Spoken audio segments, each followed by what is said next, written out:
पाकिस्तानी कौम बड़े आराम से सो रहे थे तो रात की तारीकी ने दुश्मन भारत ने हम पर हमला कर दिया था और उसकी ख्वाहिश थी कि हम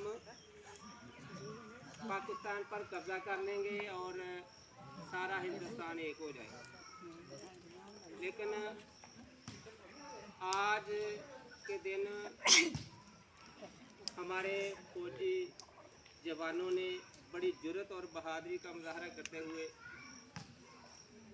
दुश्मन के नापाक इरादों को नाकाम किया और पीछे हटने पर मजबूर कर दिया।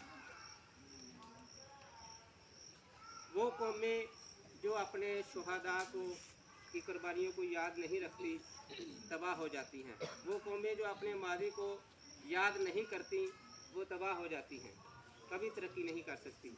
तो अज़ीज़ तलबा, आज का ये प्रोग्राम भी इसी सिलसिले की एक कड़ी है कि हम अपने शुहदा को खराज तहसीन पेश करने के लिए यहाँ पर इकट्ठे हुए हैं और उनकी कुर्बानियों को याद करने के लिए यहाँ पर इकट्ठे हुए हैं, ताकि हम ये बावर करा सके अपने दुश्मन को कि पाकिस्तानी कौम को कमज़ोर मत समझा जाए।